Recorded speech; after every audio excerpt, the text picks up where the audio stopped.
Silahkan Ummu Raihan.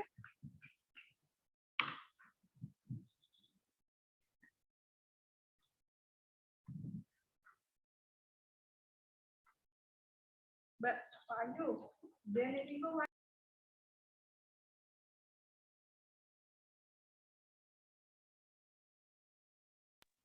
Afwan Ummu Raihan, ini suaranya belum terdengar.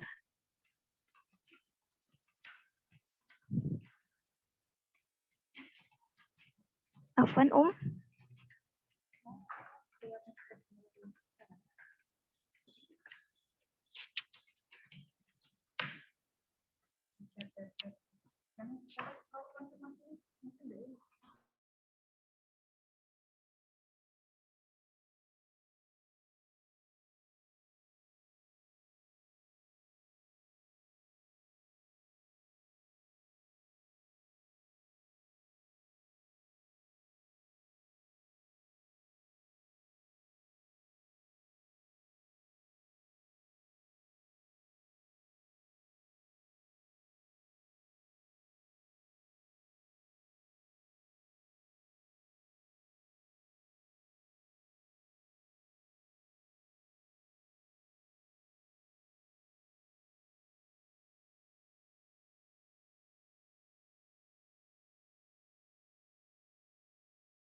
Assalamualaikum.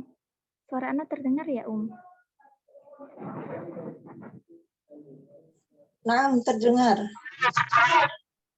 Oh, tadi sebenarnya udah Anda buka tapi nggak kedengeran ya, qadarullah.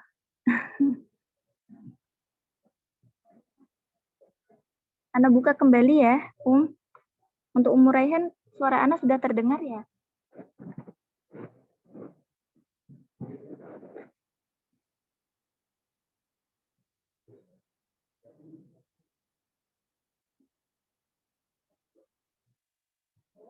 Afwan, suara Anda udah terdengar?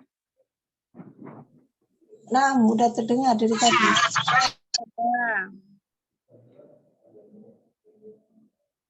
Anda buka kembali ya. Tafadholi. Assalamualaikum. Afwan, Anda buka kembali. Innal hamdalillah nahmaduhu wa nasta'inuhu wa nastaghfiruh wa na'udzu billahi min syururi anfusina wa min sayyiati a'malina may yahdihillahu fala mudhillalah wa may yudlil fala hadiyalah. Asyhadu an la ilaha illallah wahdahu la syarikalah wa asyhadu anna Muhammadan abduhu wa rasuluh.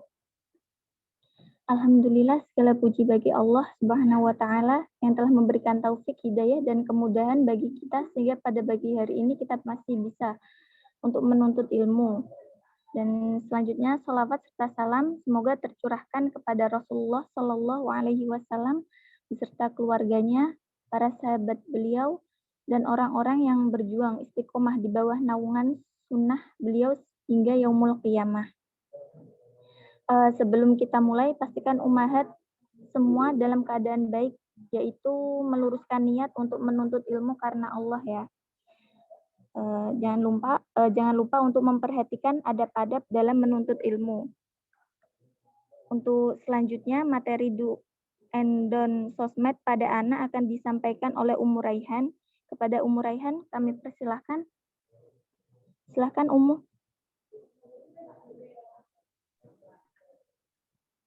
Silahkan.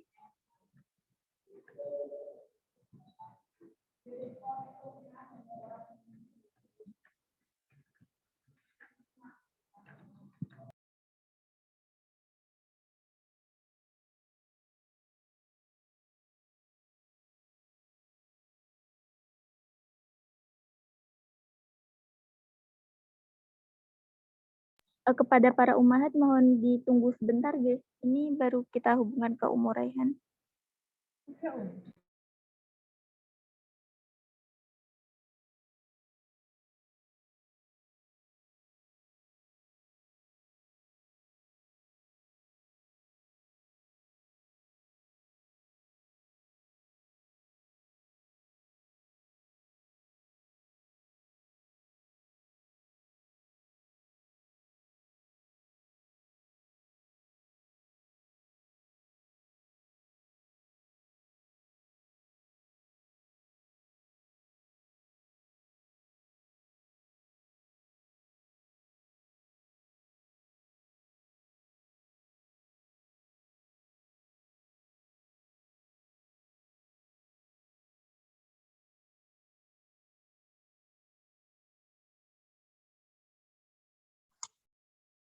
Assalamualaikum.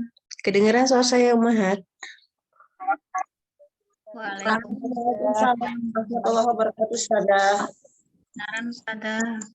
Ya, alhamdulillah. Afwan ya, ada kesalahan reknya sedikit. Alhamdulillah, nahmaduhu wa nasta'inuhu wa nastaghfiruh wa na'udzu billahi min shururi anfusina wa min sayyiati a'malina. May yahdihillahu fala mudilla lahu wa may yudlil fala hadiyalah. Asyhadu an la ilaha illallah wahdahu la syarika lah wa asyhadu anna Muhammadan abduhu wa rasuluh la nabiyya ba'd. Alhamdulillah, kita pada pagi hari ini jumpa lagi ya Ummahat ya. Insyaallah setelah kemarin terjeda 1 pekan ya. Saya mohon maaf Sabtu kemarin karena ada halangan jadi belum bisa ketemu. Nah, pagi ini kita ketemu alhamdulillah dengan tema yang sangat menarik insyaallah.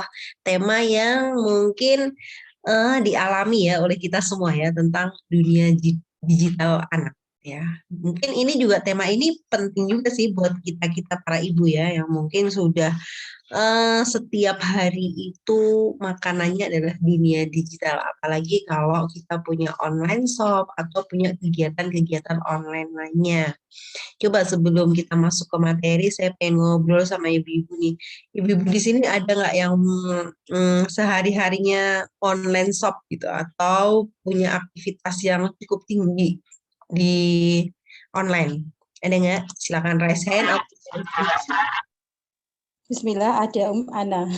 Oh iya, jualan apa Bukan jualan Ana itu admin. Admin. Iya. Coba. Setiap hari harus pegang gadget ya, Iya, online ya. betul. Oke. Ada yang lain lagi, Mbak Mutia, Ibu Maria? Online shop. Mbak Mutia, Ibu Maria mau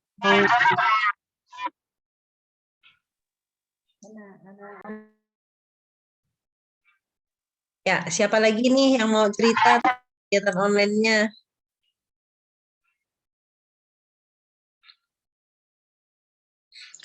Bismillah, Ana Ustazah.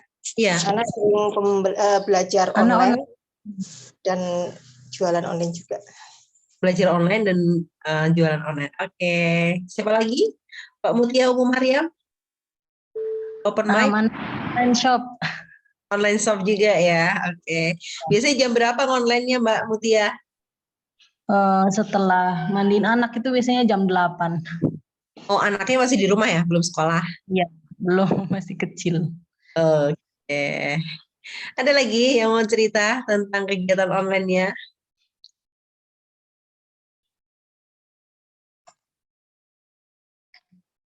Oke, kita masuk ke materi ya. Tadi sekilas cerita tentang kegiatan online dari ibu-ibu ya.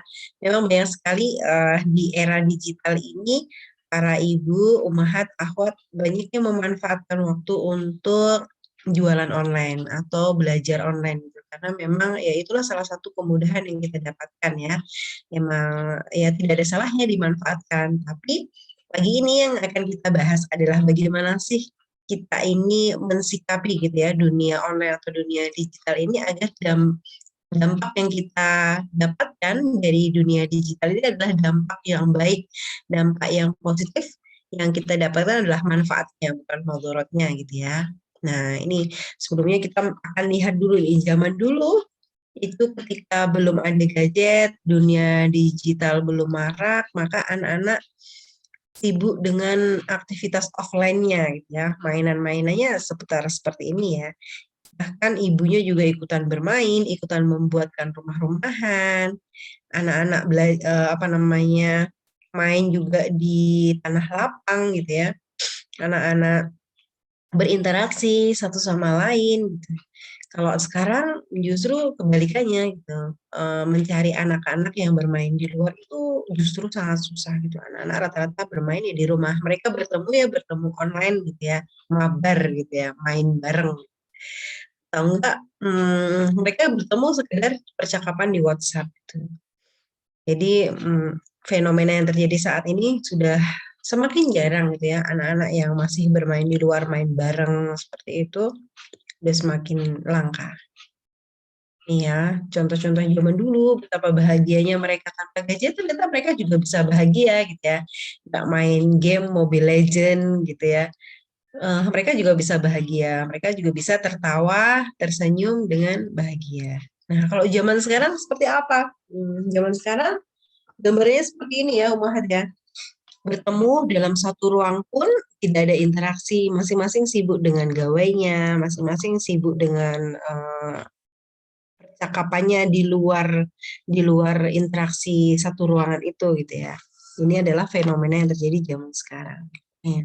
Dalam satu meja, bahwa mejanya kecil aja tapi tidak ada interaksi, masing-masing sibuk dengan gawainya sendiri-sendiri. Nah, sebenarnya apa sih dunia digital itu?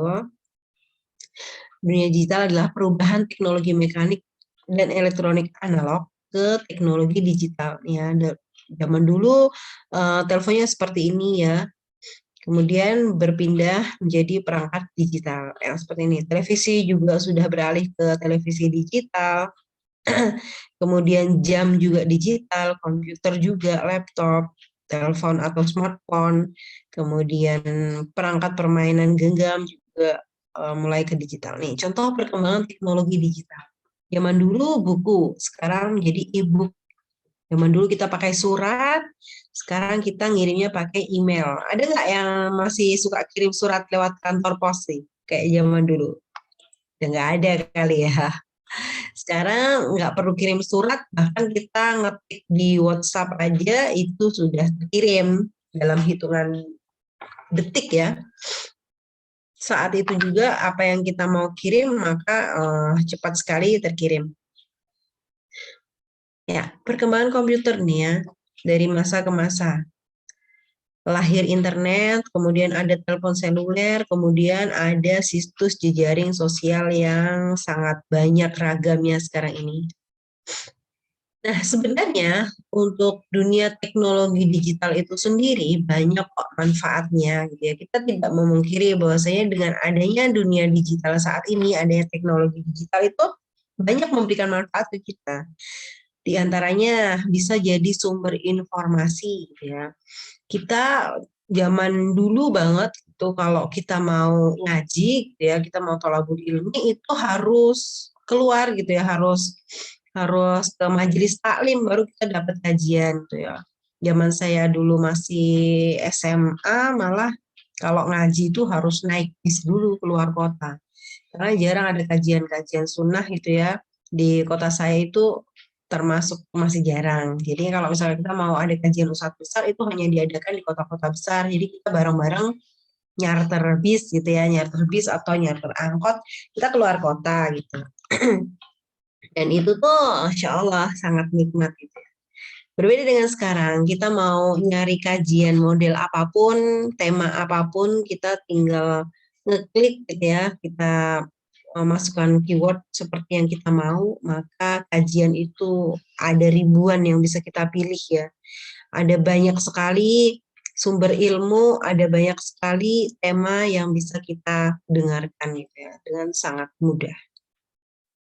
Itulah salah satu manfaat di antaranya kita jadi lebih mudah untuk mencari. Kemudian selain itu juga membangun kreativitas. Jadi dengan adanya teknologi digital kita semakin kreatif. Ada tutorial-tutorial, Kemudian kita juga bisa mengembangkan banyak hal dari teknologi digital. Kemudian mempermudah juga komunikasi kita. Kalau zaman dulu kita mau berkomunikasi, telepon aja kita harus ke jalan raya dulu ya, nyari telepon koin atau yang lain. Kita mau ngirim surat kita harus ke kantor pos atau kirim telegram dan lain sebagainya.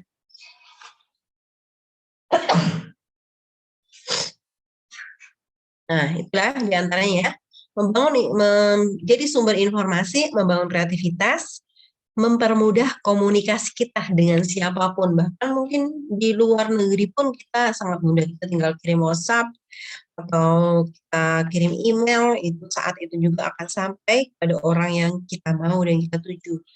Tapi ironisnya, komunikasi yang mudah ini ternyata tidak semakin mengeratkan hubungan kita ya dengan sesama, tapi justru mungkin semakin jauh.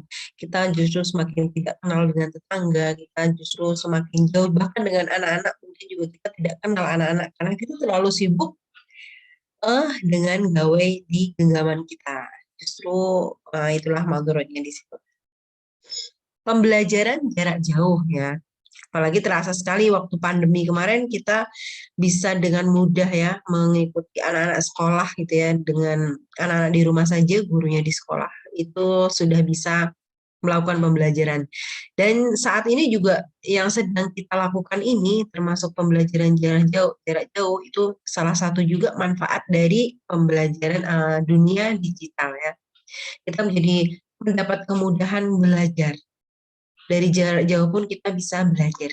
Kalau zaman dulu para ulama ketika ingin mencari satu hadis harus melakukan perjalanan yang sangat jauh. Kalau zaman sekarang kita mencari ribuan hadis pun ada dalam genggaman tangan kita, itu sangat mudah. Nah, itu yang harus kita manfaatkan dengan baik. Yang kelima, dapat membangun jejaring sosial. Ya. Jadi, komunitas-komunitas sekarang sangat mudah dibentuk. Gitu. Kalau kita mau cari komunitas senam misalkan, ada komunitas senam, komunitas peduli kesehatan gitu, ada juga komunitas pecinta matematika, ada juga banyak sekali komunitas-komunitas yang bisa kita ikutin yang bisa memberikan dampak pada diri kita. Yang keenam adalah mendorong pertumbuhan ekonomi. Nah, itu tadi yang kita obrolin tadi ya. Ibu-ibu jadi punya all-shop gitu, yang tadinya pemasukan keluarga hanya bergantung dari suami, sekarang sedikit-sedikit uang jajan ibu-ibu bisa dari sendiri gitu ya, bisa nambah-nambahin uang saku suami, bisa beli buku gitu ya, dengan hasil dari all-shop yang kita jalankan. Kemudian memperbanyak pelayanan publik. Ya. Antaranya yang kemudahan yang kita dapatkan ketika ada dunia digital ini adalah memperbaiki pelayanan publik yang tadinya kita mau ngurus KTP itu harus antri lama banget gitu ya. Sekarang enggak, ada iktp yang kita bisa urus dari rumah, kemudian kalau mau cetak kita tinggal datang dan kita ambil, sudah jadi. Tidak perlu berantri lama-lama lagi. Kemudian kita mau daftar di rumah sakit gitu ya, sekarang sudah ada pendaftaran online, sehingga kita datang, tidak perlu mengantri di pendaftaran, kita sudah tinggal menunggu di poli. Nah, akan tetapi di antara dampak-dampak positif itu tadi, ternyata ada juga nih dampak negatif dari gadget atau gawai atau digital yang kita pegang atau anak-anak pegang. Jadi selain tadi manfaatnya juga bisa dirasakan anak-anak, yang harus kita waspadai adalah dampak negatifnya juga. Yang pertama, anak-anak jadi susah diajak aktivitas ibadah. Nah, sebagaimana kita tahu, bahwasanya nafsu itu kan mengajak pada keburukan, nafsu itu mengajak pada kemalasan, gitu. Belum lagi bisikan syaitan gitu ya, untuk menyibukkan dengan hal-hal yang sebenarnya itu tidak bermanfaat. Akhirnya ketika diajak ibadah, anak-anak belum sadar ibadah, maka lebih berat lagi mereka, karena mereka terlalu larut dengan dunia yang sedang asik mereka ini ya, geluti ya, misalkan lagi main game, maka disuruh sholat, disuruh untuk ngaji, lebih susah lagi gitu ya, karena mereka sibuk dengan permainan-permainan itu. Sama juga sebenarnya dengan orang tua, orang dewasa ya. Kita sibuk scrolling, kita sibuk apa namanya shopping gitu. Akhirnya kita juga lalai gitu ya. Sudah waktunya azan kita tidak bersegera. Harusnya untuk membaca Al-Quran atau untuk ngaji kita sibuk dengan gawe kita. Kemudian mempengaruhi kesehatan mental. Nah, orang yang terlalu sibuk dengan sosmednya atau anak-anak yang terlalu sibuk dengan sosmednya itu akan cenderung dia itu mudah stres gitu ya. Mudah stresnya apa? Karena di dalam dunia sosmed itu banyak sekali hal-hal yang ditampakkannya itu yang indah-indah aja gitu ya. Jadi anak-anak ketika melihat itu akan melihat, oh ternyata gampang ya mencapai semua itu gitu. Kok aku nggak bisa ya? Aku nggak bisa seperti itu. Akhirnya mereka terpengaruh ya kesehatan mentalnya. Mereka jadi mudah marah, menjadi gampang gusar, gitu ya, menjadi merasa tidak percaya diri. Kenapa kok teman-teman sebayaku kok punya mainan sebanyak itu, aku kenapa tidak gitu. Akhirnya mereka tidak bersyukur dengan apa yang ada di dunia mereka, gitu ya, yang di kehidupan mereka yang asli. Padahal banyak sekali hal-hal di sosial media itu tidak hanya seperti yang mereka lihat gitu ya. Orang-orang memamerkan mainannya, anak-anak memamerkan mainannya gitu ya, di channel-channel anak-anak itu kan sering kali ya, banyak sekali mainan yang mahal-mahal. Ternyata itu tidak seperti yang mereka bayangkan, orang tuanya yang memberi atau yang lain. Di belakang itu mereka mungkin harus mengumpulkan endorse atau mengumpulkan yang lain, dan itu dipupuk dalam waktu yang lama. Mereka mengumpulkan subscriber untuk channelnya itu sangat lama dibangunnya. Di balik semua itu, kesuksesan itu atau mainan yang banyak itu ada orang-orang yang berjuang. Tapi kan anak-anak nggak ngerti semua itu. Ngerti ya mereka, oh anak itu banyak sekali mainannya, aku nggak punya mainan. Itu mempengaruhi kesehatan mental anak-anak. Kemudian menyia-nyiakan waktu ya, dengan sibuk dengan permainan atau sibuk dengan game atau sibuk dengan sosmed mereka akhirnya menyia-nyiakan waktu untuk hal-hal yang sebenarnya bisa diisi dengan sesuatu yang lebih bermanfaat. Kemudian menganggap biasa dosa dan maksiat. Banyak sekali kan kita perhatikan di permainan-permainan anak-anak itu karakter-karakter wanita yang membuka aurat, ya, kemudian menyakiti orang lain, berkelahi, kemudian ngeprank gitu ya. Kalau misalkan lihat di Instagram atau lihat di YouTube atau yang lain, itu kan ada yang ngeprank gitu ya. Kemudian ada juga mungkin melalaikan sholat, kemudian ada juga mungkin ikhtilat gitu ya. Itu karena yang mereka lihat itu adalah hal-hal seperti itu gitu ya, yang banyak ada di YouTube, ada di Instagram itu adalah hal seperti itu, mereka anggap biasa gitu. Apalagi ditambah mereka jarang bersosialisasi di dunia offline, jarang disosialisasi di dunia nyata bersama anak-anak yang baik, akhirnya mereka menganggap oh itu biasa ya, oh nggak apa-apa ya ikhtilat itu, oh nggak apa-apa ya ngeprank orang itu gitu, karena sehari-hari yang mereka lihat adalah hal-hal seperti itu, dan mereka kali asupan arahan-arahan kebaikan gitu ya, berkomunikasi dengan anak-anak yang baik, maka mereka menganggap hal-hal itu adalah biasa. Makanya ketika di dunia nyata, ketika mereka diingatkan, mereka merasa aneh gitu. Kenapa nggak boleh gitu? Karena setiap hari mereka anggap semua orang tuh melakukan itu gitu ya. Semua orang tuh ngeprank, semua orang itu bercanda, semua orang itu berbohong. Gitu. Padahal ketika mereka di dunia nyata, hal itu adalah suatu hal yang sangat merusak sekali. Kemudian mendapatkan lingkungan dan komunitas yang buruk ya, banyak sekali lingkungan komunitas yang buruk, lingkungan-lingkungan yang merusak, komunitas yang merusak di sosial media anak-anak kita itu ya. Bahkan nggak jauh-jauh ya, kita lihat grup anak-anak kita, kalau mereka punya grup itu kadang bahasanya ada campur aduk gitu ya. Nah, dari situlah kita lihat bahwasanya oh ternyata teman-temannya seperti ini ya. Ternyata memang bahasa anak sekarang seperti itu kita bisa lihat. Itulah padahal kita pengennya anak-anak itu memiliki komunitas yang baik gitu ya, bahasanya yang baik-baik, kemudian juga kebiasaannya yang baik-baik. Kemudian dari sosial media juga, dari gadget juga, anak-anak mulai mengenal dan kecanduan pornografi. Nanti di bawah akan dibahas lagi ya, lebih detail tentang pornografi ini ya, proses bagaimana si anak itu jadi kecanduan. Nah, dampak negatif dari gadget atau sosial media itulah anak mulai mengenal tuh dari sini nih. Nah, yang selanjutnya adalah anak tidak peduli lagi dengan dirinya dan lingkungan sosial. Karena keasikan gitu ya, mereka membuat itu lalai, mereka nggak peduli lagi, nggak punya teman, yang penting aku bisa mabar sama komunitas online-nya gitu ya. Yang penting aku nyelesain game ini, mereka nggak peduli lagi, mereka udah makan atau belum, mereka udah sholat atau belum, mereka nggak peduli lagi gitu ya. Kemudian menurunnya adab dan akhlak, ini kaitannya dengan tadi yang menganggap biasa dosa dan maksiat. Akhirnya karena apa? Sehari-hari yang mereka lihat adalah hal-hal yang buruk gitu ya, akhlak dan adab yang buruk gitu. Akhirnya mereka nggak peduli lagi, mereka bahkan merasa aneh. Kenapa aku harus sopan sama orang tua? Kenapa aku harus bicara baik gitu? Sedangkan anak-anak di luar sana yang mereka lihat ya bersikap sama orang tua, sama guru yang seperti itu. Berani sama orang tua itu hal yang biasa. Nah, itulah yang sehari-hari mereka lihat, yang mereka akrabi sehari-hari ya, setiap hari. Kemudian membuat otak jadi berubah dan daya konsentrasi menjadi menurun. Jadi dalam buku yang saya baca, otak itu kan memiliki ini ya, kemampuan untuk menyimpan data jangka panjang dan menyimpan data jangka pendek.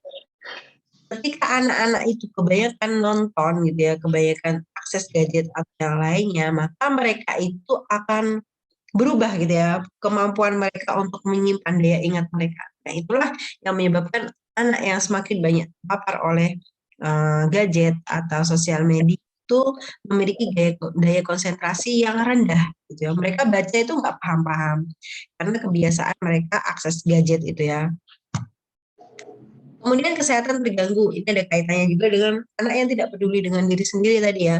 Kayak mereka jadi terlambat makan, mereka nggak mau makan karena nggak mau terputus keasikannya, ya. Mereka jadi kurang tidur, sering begadang, seperti itu. Akhirnya kesehatan mereka jadi terganggu. Kalau kesehatan terganggu, akhirnya sering bolos atau sering izin sekolah. Akhirnya mereka nggak belajar, akhirnya mereka nggak melakukan aktivitas fisik lainnya. Nah, itulah imbasnya itu, rentetannya itu banyak sekali ketika kita tidak mengawal anak-anak dalam penggunaan gadget ya. Ini nggak bisa dianggap sepele ibu-ibu gitu ya, nggak bisa didiamkan, yang penting anaknya diem. Mereka akses gadget sesuka mereka bisa juga, karena ternyata dampaknya itu kayak efek domino efek tuh, sekali misalnya kesehatan terganggu maka banyak sekali hal-hal yang terkait dengan itu yang nggak bisa kita biarkan ya. Apa sih penyebab kok anak itu sampai kecanduan atau anak itu senang banget sama gadget? Yang pertama adalah karena mereka itu di fase yang rasa ingin tahunya besar ya, tentang hal-hal baru itu besar. Mungkin mereka pegang gadget itu bermula dari penasaran gitu, apa sih citah gitu ya, aku pengen tahu citah itu apa sih Bu? Akhirnya mereka cari tahu tentang citah. Ya, itu kan karena rasa ingin tahu mereka yang besar gitu ya. Karena mereka nggak dapatkan dari buku, mereka nggak dapatkan jawaban dari orang tuanya, maka mereka tergugah untuk apa? Mencarinya di gadget mereka, googling gitu ya. Nah, itulah yang akhirnya anak-anak sering banget akses gadget gitu, karena mereka ingin tahu hal-hal yang baru. Dari rasa pengen tahu itu akhirnya berkembang merembet-rembet buka-buka yang lainnya. Kemudian narsistik dan ekspresif. Jadi karena anak ini memiliki kepribadian yang dia pengen dilihat orang lain, gitu, pengen berekspresi gitu. Karena mungkin juga wadah mereka untuk dihargai di rumah kurang. Mungkin juga karena wadah berekspresi mereka di rumah itu kurang gitu. Kita jarang memberi kesempatan mereka untuk menunjukkan ini loh aku. Kita jarang memberi mereka kesempatan untuk menunjukkan ini loh keahlianku. Akhirnya mereka karena dorongan jiwa yang narsistik dan pengen ekspresif itu tadi, mereka mencari gadget untuk memuaskan keinginan mereka itu. Nah, untuk kita semua gitu, ayolah kita memberi kesempatan anak-anak kita itu untuk merasa bahwasanya mereka itu ada, gitu ya. Mereka itu dihargai, mereka itu keren, gitu ya. Jadi nggak perlu mereka itu mencari perhatian dunia, gitu ya. Kalau misalkan perhatian di rumahnya sudah cukup. Kemudian anak kurang berpengalaman, gitu ya, yang bikin akhirnya anak-anak itu berlama-lama dengan gadget ya, karena mereka nggak ngerti gitu, mereka harus eksplor banyak hal. Kemudian eksploratif terhadap hal baru, ini ada kaitannya dengan tadi ya, rasa ingin tahu yang besar. Kurangnya pemahaman orang tua tentang gadget. Jadi mungkin orang tua itu ya udah kasih aja game sama anak-anak daripada main di luar nggak jelas kemana gitu ya. Padahal dengan memberikan gadget itu ketika orang tua nggak paham, madorotnya banyak banget gitu ya. Dari iklan aja yang tiba-tiba muncul gitu, diklik anak itu udah bahaya banget. Waktu itu ada satu kami mengisi di sebuah desa gitu ya. Ternyata anak-anak di desa itu mayoritas sudah terpapar pornografi dan itu sudah menjadi budaya gitu ya. Nah, karena ketahuannya itu mereka kayak melakukan ini ya, mempraktekkan itu waktu TPA. Gurunya akhirnya kaget, kenapa kok ini kok melakukan itu gitu, bukan melakukan ya, mempraktikkan itu gitu waktu TPA. Kalau anak-anak kan nggak mudah ya. Nah ini lihat di YouTube gitu. Lihat di YouTube apa, channelnya apa, kemudian disebutin lah suatu channel pornografi gitu ya. Akhirnya ternyata isinya adalah ya seperti itu, yang porno-porno gitu. Terus ditanya lah, ini dapat dari mana gitu, dari si itu gitu. Terus habis itu kita tonton bareng-bareng, gitu. Nah akhirnya lah anak satu desa itu kenal dengan pornografi dan mereka sering ngobrolin itu gitu ya, di TPA itu. Bahkan terkadang mereka bolos TPA hanya untuk nonton video porno itu bareng-bareng gitu ya. Nah, kenapa mereka sampai terpapar seperti itu? Itu karena orang tua mereka yang mayoritas adalah petani, buruh atau apa namanya ini ya, membantu rumah tangga itu membekali anak-anak mereka dengan gadget, gitu ya. Ya, dari gadget itulah dan orang tua nggak ngecek terjadilah hal-hal yang seperti itu. Maka kita harus benar-benar ngawasin ya kalau kita pegangin gadget anak-anak itu harus ada di samping apa yang ditonton, apa yang mereka tonton kita tahu gitu ya. Channel yang boleh mereka akses kita tahu. Kemudian kurang edukasi dari orang tua. Kalau anak itu kan sukanya explore ya apa aja mereka lihat ya. Tapi kalau kita nggak edukasi ya mereka akan kebablasan gitu ya. Jadi memberikan gadget ke anak-anak itu butuh banget edukasi. Mana sih yang boleh, mana sih yang nggak boleh gitu ya. Bukan dibebaskan sebebas-bebasnya. Mana sih channel yang bagus, mana yang nggak bagus. Kenapa yang itu nggak boleh dilihat, kenapa yang ini boleh dilihat. Itu harus benar-benar edukasi ke anak-anak. Kalau harus banget kita ini ngasih gadget. Jadi kalau prinsip saya sendiri ngasih gadget ke anak itu kalau bisa seminimal mungkin gitu ya. Kalau misalkan nggak ada pentingnya ya nggak usah lah kita kasih gadget, apalagi untuk sekedar having fun gitu. Nah itu nggak usah lah pakai gadget gitu, kalau masih bisa dengan yang lain ya kita pakai yang lain. Gitu. Kecuali misalnya ada tugas yang harus banget itu pakainya gadget. Lemahnya kontrol dari orang tua dalam penggunaan gadget. Ini juga yang bikin anak akhirnya kecanduan gitu ya. Bermula dari kita juga kan yang ngasih. Gitu kan. Nah, ini adalah data yang bisa disajikan ya. Anak pecandu games naik drastis gitu ya. Ya, ini nanti bisa dibaca sendiri ya. Nah, nih. RSJ Provinsi Jawa Barat sudah menerima 209 pasien usia 5 sampai 15 tahun yang kecanduan gadget. Nah, sampai menyebabkan gangguan jiwa ya. Kecanduan gadget ini ya. 209 ini bukan angka yang ringan gitu ya, bukan angka yang kecil gitu ya. Tapi itu suatu yang sangat miris data yang ada di kita sendiri di Indonesia. Ini adalah tes kecanduan internet. Ini saya ambil dari buku Gawe Dalam Kendalimu. Ini bukunya bagus banget ya Ibu. Kalau mau pengen ngerti apa sih dampak-dampak dari gawe secara detail gitu ya, secara ilmiah gitu, saya sarankan untuk pakai buku ini deh.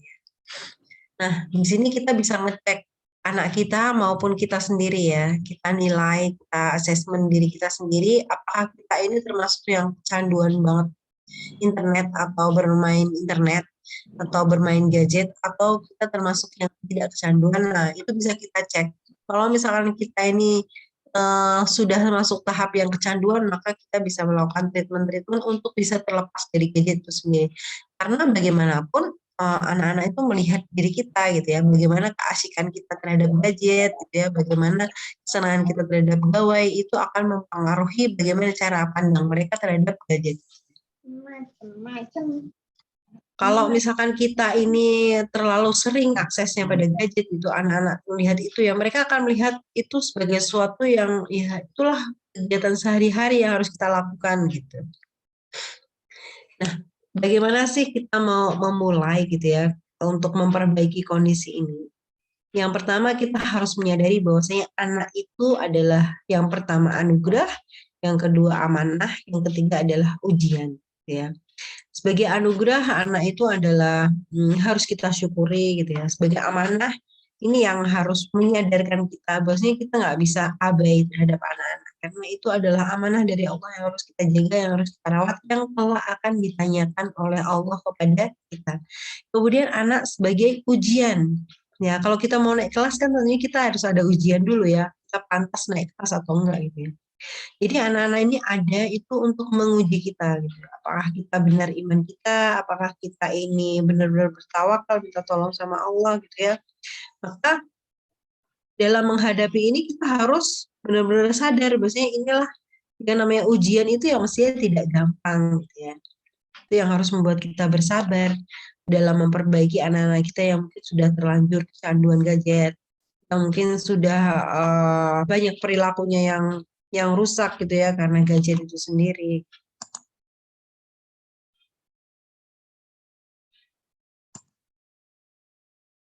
Konsep dasar dalam mendidik anak ini secara umum gitu ya, termasuk dalam nanti kita membina anak-anak kita yang sudah kecanduan gadget atau mungkin aksesnya terlalu banyak.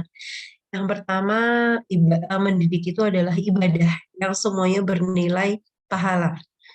Jadi ketika kita pengen mengalihkan anak-anak dari gadget, tentu harus ada effort dari kita gitu ya. Harus ada pengorbanan dari kita, pengorbanan waktu, pengorbanan perhatian, pengorbanan pikiran gitu ya, pengorbanan kesabaran, semuanya harus kita korbankan karena kita pengen memperbaiki anak kita. Nah, dengan menyadari bahwasanya itu semua adalah ibadah gitu ya, itu semua akan bernilai dengan pahala, maka itu akan membuat kita lebih semangat karena semakin banyak kesulitan yang kita hadapi, semakin banyak keberatan yang kita beban ini ya, apa namanya, perjuangan yang kita hadapi gitu, maka nilai pahalanya akan semakin besar. Kemudian itu mendidik anak adalah kewajiban. Jadi ada pertanggungjawabannya nanti di hadapan Allah ya. Jadi nggak bisa kita susah gitu ya, susah mengendaliin anak gitu dari main gadget, kemudian kita ya udahlah nggak usah diurusin, nggak bisa juga gitu ya. Karena itu adalah kewajiban kita yang kelak kita akan ditagih. Kamu sudah belum mendidik anakmu, kamu sudah belum meluruskan anakmu ya. Kemudian itu adalah investasi aset dunia akhirat kita. Jadi kalau anak-anak ini buruk, maka buruk juga investasi yang kita punya. Kalau anak-anak ini anak-anak yang soleh, anak yang baik, maka itulah aset kita dunia dan akhirat. Tidak cuma di dunia aja gitu ya, tapi sampai ke akhirat nanti. Maka kita harus perjuangkan. Kenapa kita harus memperjuangkan banget nih, meluruskan anak-anak, mendidik anak-anak? Karena itu memang investasi kita gitu ya. Bagaimana kalau misalkan kita mau menginvestasi di bidang ekonomi gitu ya, di bidang duniawi gitu ya, kita akan berjuang banget gitu ya, kita berjuang mencari dananya untuk beli tanah gitu, kita akan berjuang banget bekerja keras gitu untuk bisa kebeli rumah gitu ya, untuk investasi kita, untuk tabungan kita gitu. Maka bagaimana dengan anak-anak yang itu adalah investasinya nggak cuma di dunia tapi juga di akhirat kelak, ketika kita nanti mati gitu, mereka lah yang akan menjadi pengirim pundi-pundi pahala untuk kita. Bagaimana kalau anak kita itu rusak? Bagaimana kalau anak kita itu nggak sadar kewajiban-kewajibannya? Bagaimana kalau anak kita itu sibuk dengan dunia mayanya sehingga melalaikan kewajiban? Jangankan mendoakan orang tua, jangankan berbuat baik gitu ya untuk mengirimkan pahala untuk orang tua, untuk kewajiban-kewajiban mereka sendiri saja mereka mungkin lalai gitu. Karena kita tidak bersungguh-sungguh membenahi mereka sejak mereka kecil. Kita ketika membenahi anak-anak gitu ya yang asik dengan gadgetnya gitu ya, maka kita balik lagi kepada orang tua. Kita balik lagi bicara tentang orang tua. Karena ini terkait dengan tugas kita, tanggung jawab kita, dan semua orang tua itu ingin anaknya sukses baik di dunia maupun di akhirat ya. Nggak ada yang pengen melihat anaknya itu terlunta-lunta, nggak ada yang pengen lihat anaknya itu nggak sukses gitu ya, nggak ada yang pengen lihat anaknya itu susah di kemudian hari dunia dan akhirat. Kita semua pengen anak kita itu sukses di dunia dan akhirat. Kemudian peran orang tua ini adalah mutlak. Yang wajib mendidik anak-anak yang utama itu adalah kita orang tuanya. Kemudian guru di sekolah itu tetap berperan, tapi mereka ini adalah membantu sifatnya ya.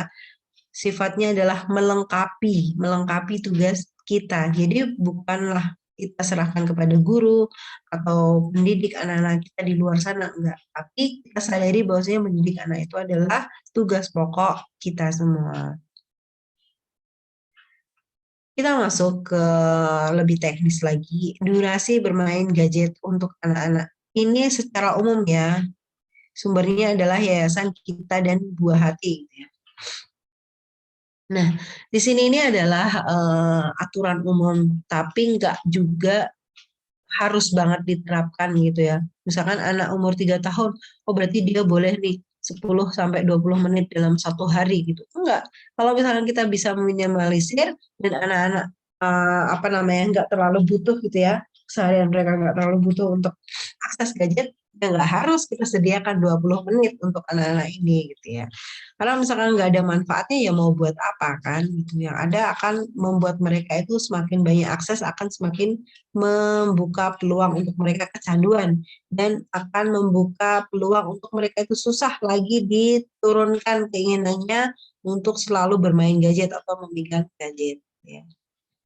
Makanya memang harus kita itu benar-benar bijak ketika memberikan. Ini adalah aturan umumnya segini ya Ibu ya. Ketika anak umur 7 sampai 10 tahun maka maksimal 60 menit. 20 sampai 60 menit itu sudah maksimal. Nggak bisa anak setiap saat pegang gadget itu nggak bisa gitu ya. Itu aja termasuk ketika mereka ngerjain tugas, ketika mereka itu ada sesuatu yang ingin dicari yang memang itu penting gitu. Jadi bukan untuk main game atau buat ngenet yang segala macam sosmedan yang nggak manfaat. Tanda anak sudah kecanduan gadget, yang pertama mereka terlalu asik bermain gadget dan sampai lupa waktu. Menunjukkan kegelisahan ketika tidak bermain gadget, jadi kayak tantrum gitu ya, tantrum rewel gitu kalau misalkan nggak dikasih gadget. Semakin lama durasi bermainnya semakin bertambah gitu ya. Jadi memang efek kecanduan dalam gadget itu memang dibikin seperti itu gitu, biar semakin hari mereka semakin susah gitu ya lepas dari gadget itu, karena memang dibikin gadget itu ada hal baru terus yang bikin mereka penasaran. Akhirnya karena rasa penasaran itu dan gadget atau sosmed itu memberikan obat untuk rasa penasaran mereka, akhirnya mereka pengen terus akses karena itu mengobati rasa penasaran. Nanti ada lagi hal baru setiap hari. Jadi terkadang seringkali kita lihat reels itu di IG ataupun di YouTube itu hal-hal yang receh-receh gitu ya. Karena untuk apa? Untuk mengejar konten gitu, biar setiap hari ada yang baru. Biar setiap hari itu penasaran di channel ini ada apa lagi ya, Akhirnya aksesnya akan semakin tinggi gitu ya. Akhirnya hal-hal yang receh pun diangkat ke dalam sosmed yang membuat anak-anak itu merasa sesuatu terlibat dalam sesuatu yang nggak manfaat, sesuatu yang nggak ada ilmunya sebenarnya. Jadi yang penting sesuatu ada yang baru yang mereka tampilkan. Makanya anak-anak tuh senang banget akses sosmed karena memang ya selalu ada yang baru gitu ya, selalu ada yang bikin penasaran. Kehilangan ketertarikan dengan dunia luar.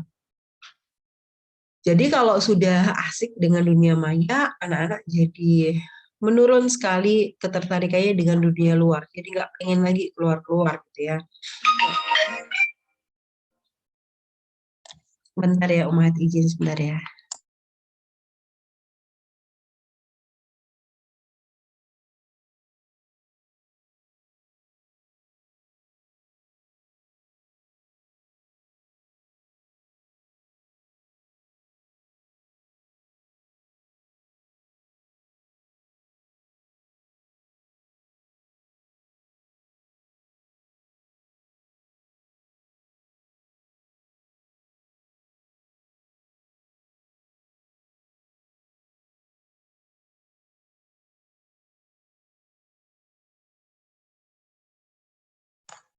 Ya, kita lanjut. Tadi ya, ketertarikan dengan dunia luar akan semakin menurun. Jadi keasikan di dunia maya itu berbanding terbalik dengan keasikan di dunia luar. Semakin banyak kita itu terlibat di dunia maya, kehidupan kita ada di dunia maya, maka ketertarikan dengan dunia luar itu akan semakin menurun. Ya. Tetap menggunakan gadget, yang selanjutnya adalah tetap menggunakan gadget meskipun mengetahui konsekuensinya. Jadi kalau udah kecanduan banget itu mau dikasih tahu konsekuensinya adalah misalkan matanya jadi rusak atau apa, mereka nggak peduli lagi. Itu berarti udah kecanduan banget. Berbohong mengenai lama penggunaan gadget ya. Jadi anak-anak mulai nggak komit gitu ya, harusnya 1 jam maksimal gitu. Ternyata mereka bablas gitu ya, mereka nggak peduli kalau itu berbohong, mereka akan tetap lanjut. Kemudian pakai gadget untuk mengalihkan perasaan. Nah ini kalau misalnya mereka udah mulai bete, udah mulai capek ngerjain PR atau apa, mereka akan gusar mencari HP. Terjadi juga di orang tua ya, orang tua mulai jengkel sama anak-anaknya, akhirnya menggusar mencari HP untuk mengalihkan perasaan. Jadi itulah yang bikin menjadi tanda-tanda bahwasanya anak-anak udah mulai kecanduan gadget. Orang tua juga seperti itu. Seperti halnya ketika dengan narkoba ya. Narkoba itu kan membuat merasa tenang gitu ya, merasa fly gitu. Ketika banyak masalah, ketika capek, maka pelariannya ke narkoba. Nah, gadget juga seperti itu. Efeknya itu juga bikin kecanduan. Bahkan dalam sebuah penelitian, kecanduan gadget itu lebih jahat daripada kecanduan narkoba gitu ya.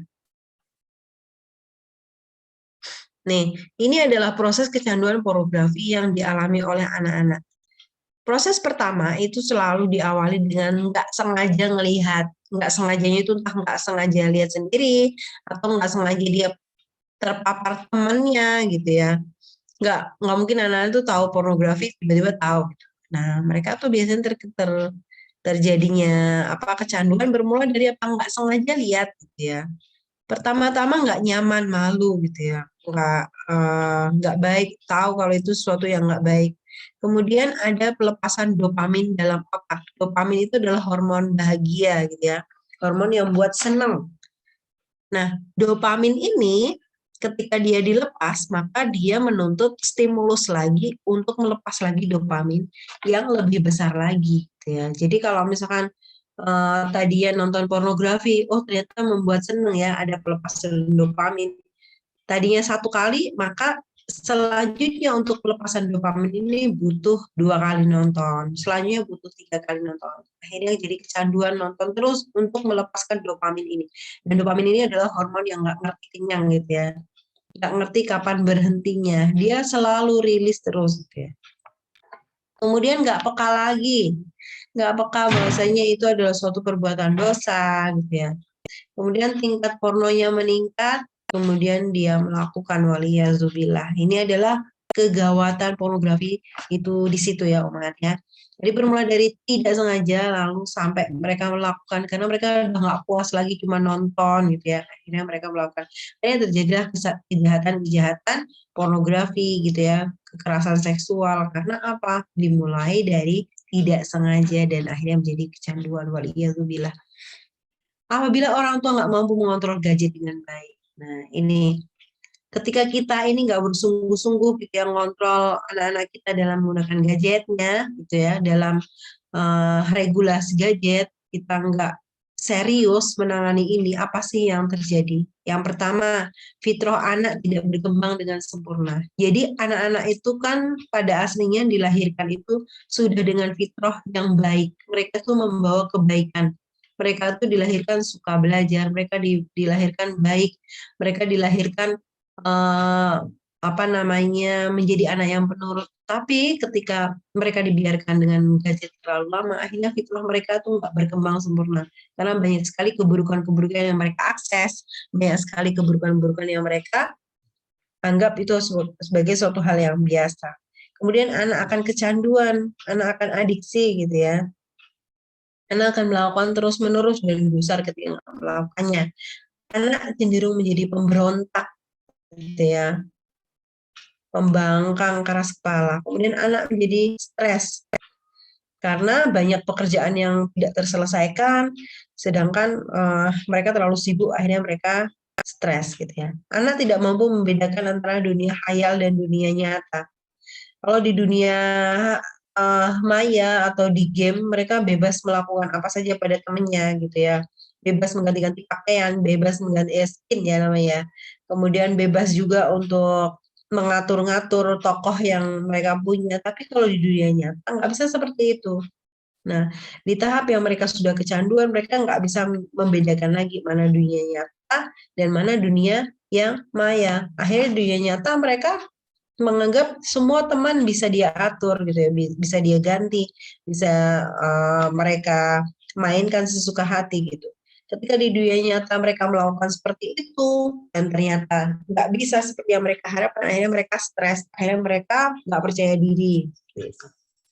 Gagal dalam berprestasi.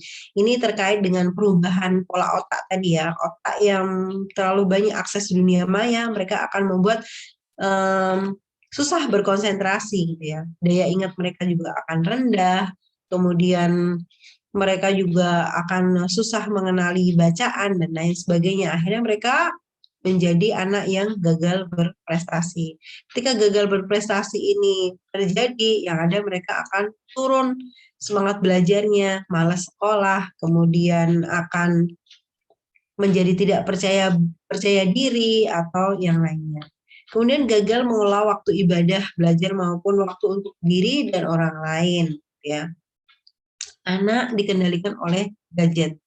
Jadi kalau gadget itu kan dia ada level-level gitu ya. Jadi itu yang bikin mereka juga akan jadi penasaran terus, mereka jadi pengen memainkannya terus gitu. Akhirnya waktu-waktu atau kegiatan-kegiatan yang lain mereka abaikan. Mereka akan terus untuk berlama-lama dengan gadget mereka. Terjerumus ke dalam berbagai kenakalan dan kemaksiatan. Ini yang cukup ini juga ya, cukup harus kita waspadai ya, anak jadi nakal dan mudah melakukan maksiat. Nah, yang selanjutnya kita harus mengenali ini ya, rating-rating dalam games. Rating dalam games itu maksudnya itu bukan kalau misalnya ada rating 3+, oh berarti ini kalau udah 3 tahun aman pakai itu. Enggak juga ibu-ibu. Jadi kalau misalkan ada rating 3+, itu menunjukkan kandungannya ya, apa namanya, kontennya itu mengandung seperti ini, kekerasan, ada omongan kasar gitu ya. Terus kalau rating 7+ itu kandungannya apa? Suara yang keras, kemudian hal-hal yang serem atau horor gitu ya. Kemudian ada kekerasan juga. 12+ itu apa? Ada kekerasan, ada ujaran yang buruk gitu ya. Terus ada judi, kemudian ada kriminal. Nah, jadi rating itu menunjukkan semakin parahnya konten dalam situ gitu ya. Jadi bukan semakin aman, enggak. Aman, kalau ada 18+ berarti kalau udah 18 aman, enggak gitu. Itu menunjukkan kontennya itu apa saja gitu yang bisa diakses dalam game itu. Maka kita harus benar-benar waspada gitu ya terhadap rating-rating game ini. Pentingnya pendampingan orang tua. Nah, ketika kita udah tahu ya tadi ya, ini kan salah satu ilmu kita mempelajari rating game gitu ya. Nah, berarti pendampingan orang tua itu penting banget. Kita perlu memahami konten media digital yang sedang diakses oleh anak-anak kita, gitu ya. Sebelum memberikan anak-anak tontonan, kita harus nonton dulu. Itu kontennya apa aja sih, aman nggak sih dilihat? Maka lebih aman memang anak-anak kita beri akses HP itu adalah menonton sesuatu yang sudah kita download aja.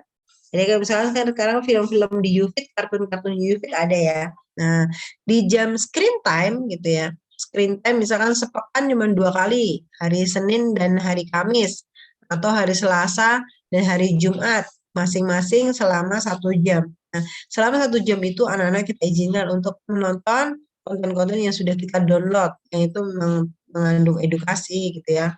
Atau kita sediakan hanya channel-channel yang memang bermanfaat untuk mereka, misalkan tutorial eksperimen atau mungkin tutorial tentang robotika atau yang lain sesuai dengan bakat dan minat mereka. Jadi kita nggak umbar mereka bebas menonton apa saja.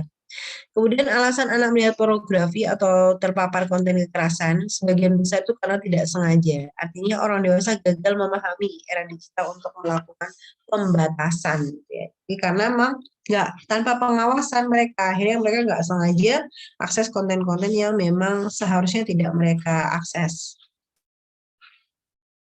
Dalam keseharian, penting untuk menegakkan aturan penggunaan media digital. Bagaimanapun, awal mula yang memfasilitasi gadget itu kan orang tua. Makanya kita yang bisa mengontrol anak-anak kita, gitu ya. Jadi mereka, anak-anak kenal gadget itu kan memang, ya kita orang tuanya yang awal mulanya memberikan itu kan. Kalau ibu-ibu di sini kasih nonton anak-anaknya berapa lama biasanya, Umahat? Ada yang mau open mic kan?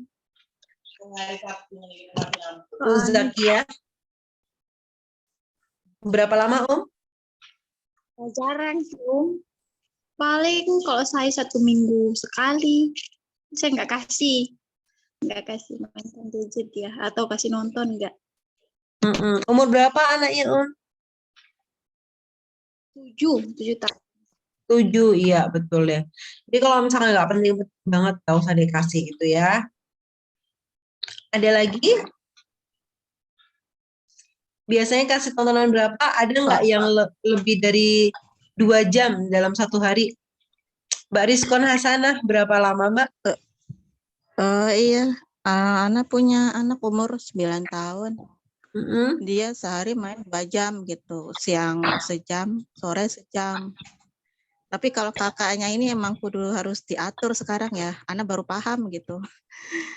Kadang kalau dia lagi liburan di rumah, ya anak nggak membatasi gitu. Ya itu si anak yang salah gitu, baru paham.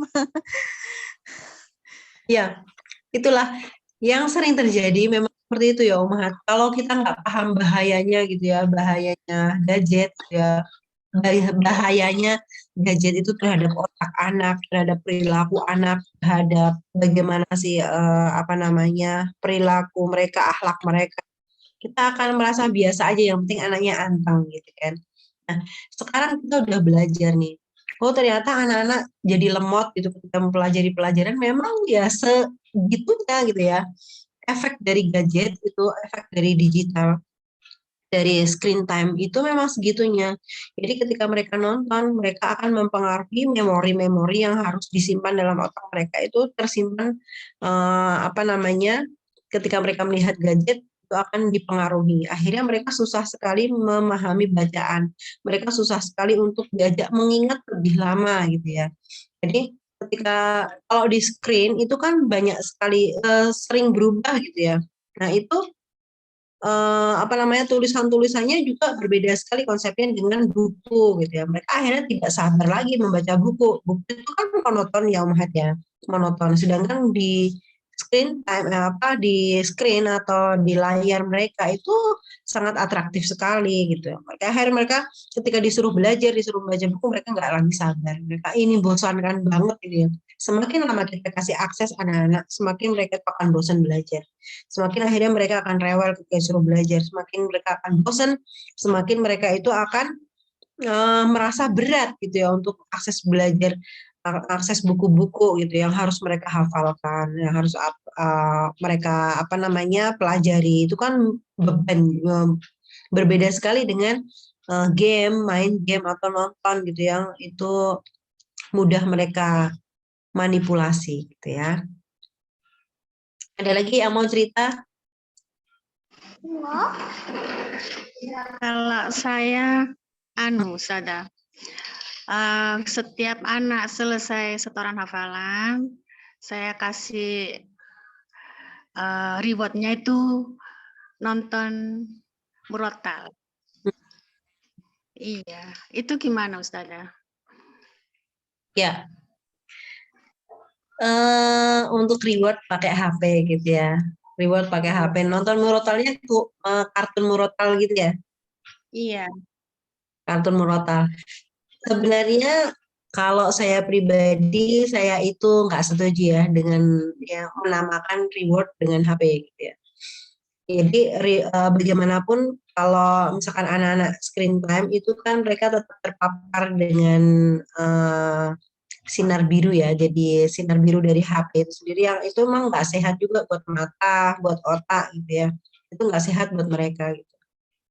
Jadi kalau misalkan bisa kita mau ngasih hadiah itu jangan dengan HP, jangan dengan gadget, karena itu akan membuat otak mereka itu berpikir bahwasanya gadget atau nonton atau game itu adalah suatu hal yang istimewa gitu ya.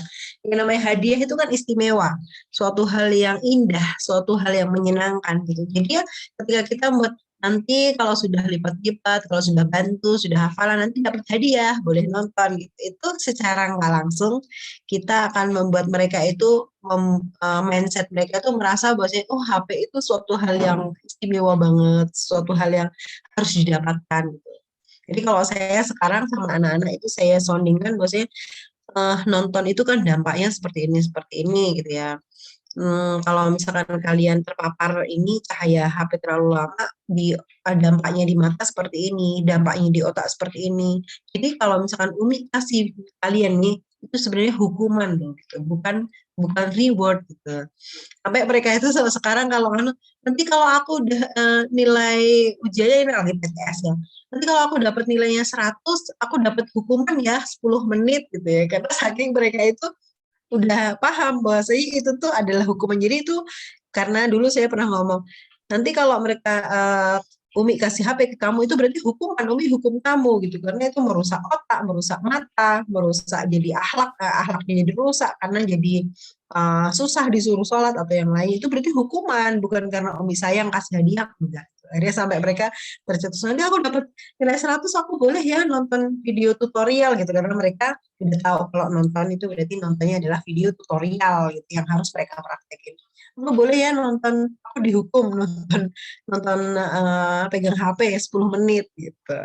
Nah itu secara nggak sadar kita memberikan ini ya, membiasakan mereka bahwasanya nonton itu bukan suatu hal yang menyenangkan ya Om ya.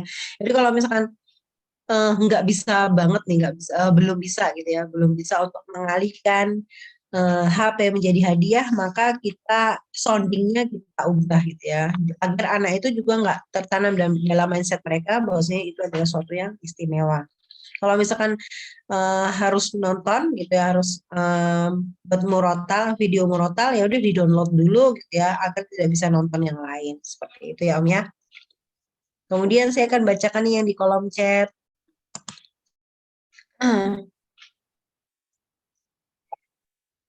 Sebelumnya kasih gadget 1 minggu sekali 15 menit, tapi kesini dia rajin beres lipat baju, jemur dengan mandiri, tapi dia bilang minta HP. Jadi kebiasaan setiap dia mandiri selalu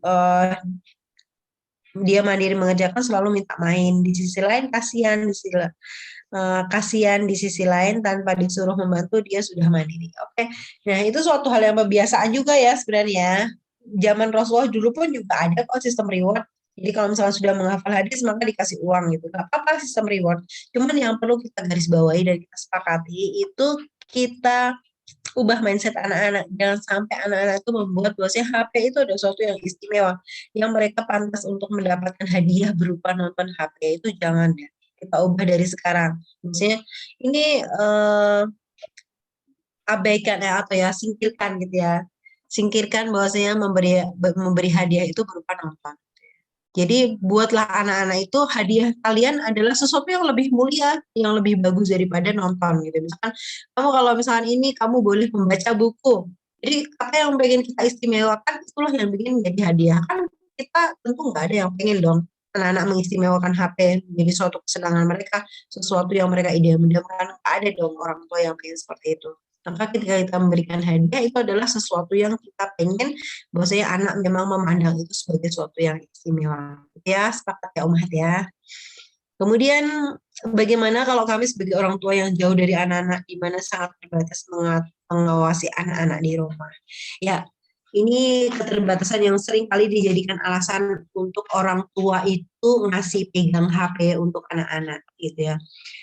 Kalau kita nggak bisa ngasih anak-anak ini pengawasan yang cukup, jangan pernah kasih HP. Tidak ada HP kalau kita nggak ada nggak bisa ngawasin anak-anak.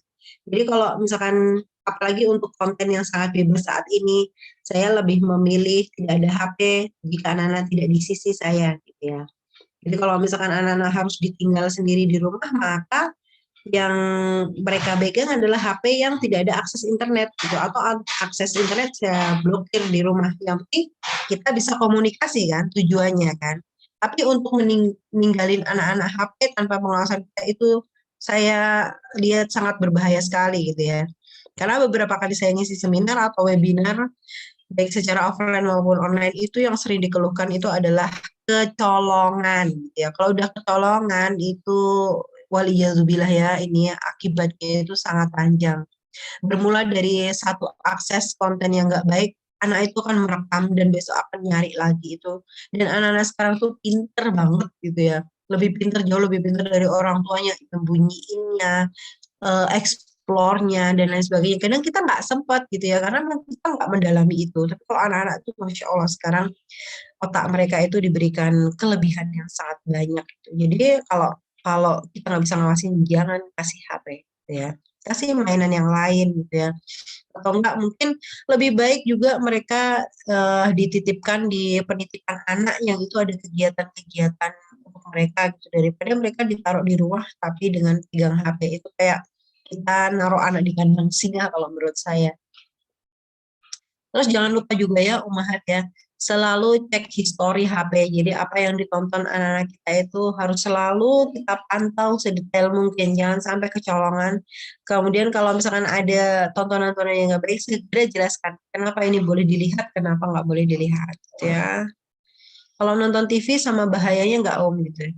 Nonton TV sinarnya sama juga kan gitu, tapi lebih mending daripada HP. Kalau di TV itu kan dia konten-kontennya sudah tersortir ya, sudah apa namanya, ada sensor kan, ada lembaganya. Kalau di HP itu kan nggak ada, di YouTube tuh nggak ada, di Instagram nggak ada kan.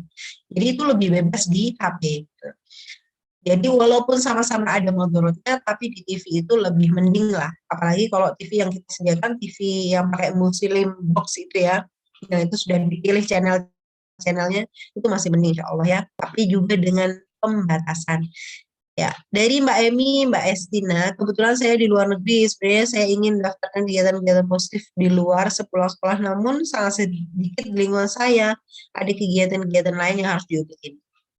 Ya, jadi mengikutkan anak mendaftarkan kegiatan positif dengan komunitas di luar ya, bisa kok, sangat bisa kok dengan kita sendiri di rumah gitu ya.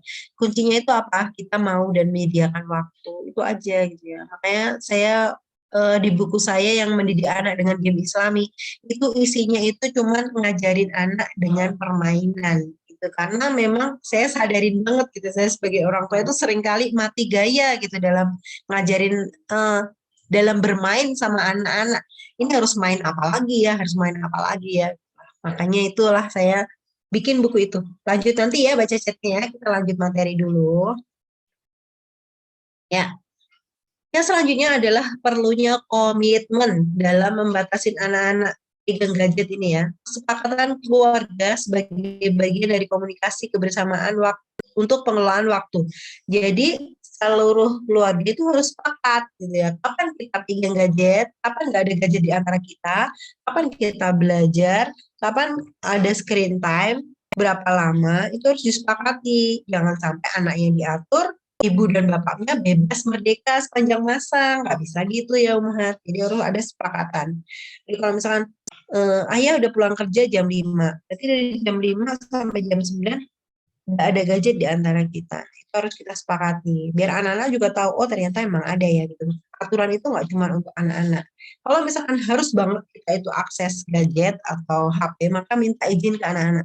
Minta izin dulu ya Mak, ini perlu ini nih ngelis nih untuk arisan besok gitu, perlu pesan makanan untuk arisan besok. Gitu. Minta izin ke anak-anak.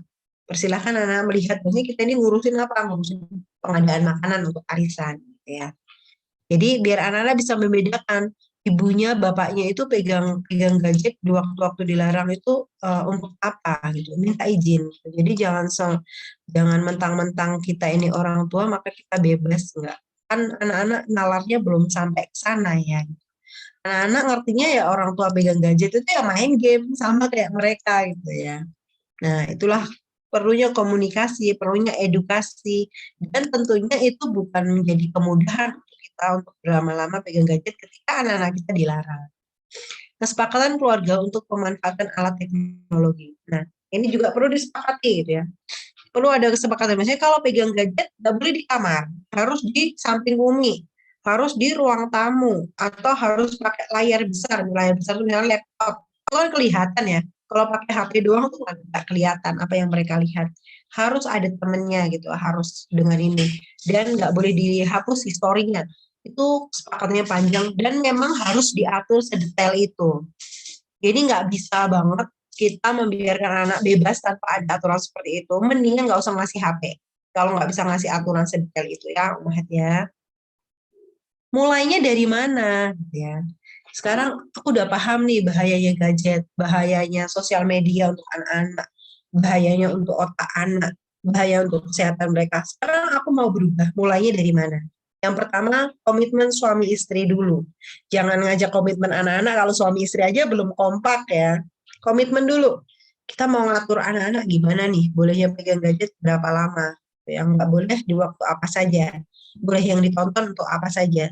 Suami dan istri komitmen dulu. Kita harus mencontohkan seperti apa ya.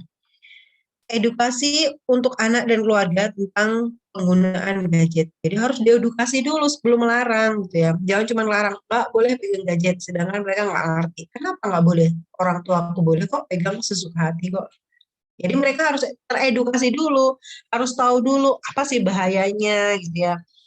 Untuk otak mereka gitu. Makanya orang tua harus banyak-banyak belajar yang secara detail tentang gadget ini. Bagaimana gadget itu memang dibuat untuk kecanduan gitu ya. Gadget itu memang dibuat untuk otak itu merasa selalu terikat dengan gadget, selalu terikat dengan sosial media, memang dibuat seperti itu gitu. Mereka butuh uang. Nah, uang itu ada ketika semakin banyak yang akses channel mereka, semakin banyak yang akses web mereka, semakin banyak yang memainkan game mereka kan. Makanya memang gadget itu fitrahnya gitu ya, dibuatnya untuk kecanduan gitu. Diskusikan sama anak tentang waktu penggunaan gadget. Jadi diskusikan kesibukannya apa saja anak-anak aktivitas ini gitu. Mereka punya waktu untuk main gadget itu berapa lama gitu.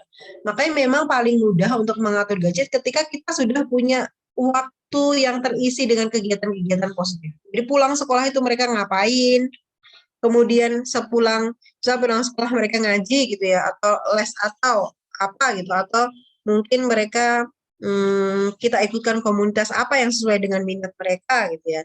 Kemudian nanti nyampe di rumah mereka ngapain, belajarnya jam berapa, itu kita harus sudah punya waktu. Nah, disitulah kalau misalnya Anda salah, barulah masukin gadget. Tapi bukan sebagai reward. Ya, bukan sebagai reward ya. Karena seringnya orang tua yang jadi salah kaprah, akhirnya anak jadi kecanduan. Kenapa? Orang tua yang bikin mereka ini membuat gadget ini adalah sebagai sesuatu yang istimewa, sebagai hadiah, sebagai suatu reward yang pantas mereka perjuangkan. Padahal enggak, sama sekali enggak. Nonton, main game, itu bukan suatu reward, itu bukan suatu hadiah istimewa, itu adalah hukuman buat mereka ya. Diskusikan bersama anak tentang waktu penggunaan gadget udah. Jadilah contoh yang baik gitu ya. Jadi kalau misalkan kita pengen anak-anak kita ini nggak kecanduan gadget, ya kita jangan kecanduan gadget dong. Kita jangan senyum-senyum, kita jangan kelihatan asik gitu ya dengan menggunakan gadget gitu ya. Gadget itu apa? Membantu kita seperlunya kan, gitu. Bukan untuk berlama-lama bersama gadget. Membuat reward dan punishment misalkan dengan penggunaan token ekonomi. Nah, nih ya, reward dan punishment itu bukan dengan gadget, tapi bisa diganti dengan token ekonomi. Token ekonomi itu token bintang itu ya, Ibu ya. Jadi misalkan anak lipat baju, nanti tempel bintang di sini ya, Nak, gitu. Nanti kalau bintangnya udah 10, kamu boleh beli buku, gitu ya. Jadi kalau di rumah saya reward paling yang kita tumbuhkan ke anak-anak ya, rewardnya itu adalah buku. Gitu. Jadi mereka tuh senang banget sama buku. Jadi kalau aku udah hafalannya udah 1 juz, berarti aku boleh buku ya, gitu. Karena memang bagaimana kita menumbuhkan dalam keluarga kita kan, reward apa yang akan kita munculkan kan, gitu. Dan jangan bukan gadget, bukan nontonan, membuat kerjasama yang baik antar keluarga besar. Jadi nggak cukup dengan keluarga kecil kita, tapi juga dengan kakek nenek juga perlu dibuat kesepakatan. Maksudnya anak-anak nggak nonton ya, Nek, gitu. Anak-anak nggak ada pegang HP ya, Nek, gitu. Pegang HP-nya hari ini kita jelaskan, kita edukasi. Punya kerjasama, punya waktu untuk membersamai anak, bukan sekedar bersama. Beda ya, membersamai dan bersama. Kalau bersama itu ya duduk bareng, kita pegang gadget. Membersamai itu adalah kita duduk bareng, kita main bareng sama mereka. Nah, itulah yang bikin anak-anak paham bahwasanya aku tidak kesepian, aku tidak gabut gitu ya. Aku enggak butuh pengakuan orang lain karena dia dapatkan dari orang tua dan dari keluarganya. Gitu. Membuat jadwal keluarga. Nah, jadwal keluarga itu penting gitu ya, jadwalnya orang ayah ibu, jadwalnya anak-anak ini penting. Kalau seringnya anak-anak ini kan megang gadget ketika mereka kosong dari kegiatan-kegiatan bermanfaat. Maka itulah fungsi seorang ibu itu adalah manajer dalam keluarganya. Dia mengatur waktu anak-anaknya. Ya. Kalau ada waktu kosong, segera carikan aktivitas gitu ya. Kalau misalnya nggak bisa ngasih kegiatan yang memang itu terjadwal, ya udah kita jadwalkan sendiri, kita bikin mainan. Nanti dari pulang sekolah itu asar misalkan ya. Maka dari pada asar sampai jam 5, nanti jadwalnya adalah eksperimen bersama bunda ya gitu. Atau enggak dari jam 4 sampai jam 5 waktunya adalah beres-beres rumah bersama. Nah, itulah fungsinya kita membuat jadwal itu untuk apa? Biar anak-anak itu minim sekali waktu kosong mereka gitu ya. Kita edukasi mereka bahwasanya seorang muslim itu adalah aib ketika kita nggak memanfaatkan waktu kita. Ketika kita itu membuat waktu kita itu kosong. Waktu kosong inilah yang berbahaya. Akhirnya mereka pegang gadget karena mereka butuh aktivitas.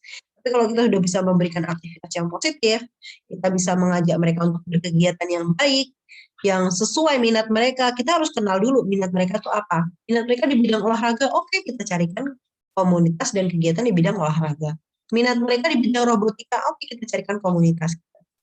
Memang tidak mudah ya gitu, karena kita butuh perjuangan, kita butuh waktu untuk menemani mereka. Emang nggak mudah gitu ya. Kalau mau mudah ya udah, biarkan mereka waktunya kosong, kasih HP, beres kan, gampang kan. Tapi kan itu merusak. Ya, enak sekarang, tapi nanti di waktu gedenya kita akan nelangsa, kita akan sengsara karena anak-anak nggak paham apa sih yang harus mereka lakukan untuk mengasah bakat mereka gitu. Apa yang harus mereka lakukan untuk menunaikan kewajiban-kewajiban mereka.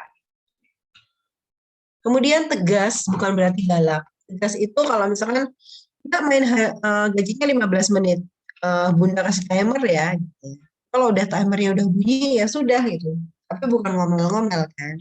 Tapi kita ketat gitu ya. Perkuat tekad orang tua. Nah ini seringnya orang tua ini tekadnya juga nggak kuat-kuat amat gitu ya. Gitu. Anaknya ngeyel dikit ya udah deh, kasih deh. Saling mendukung antara suami dan istri.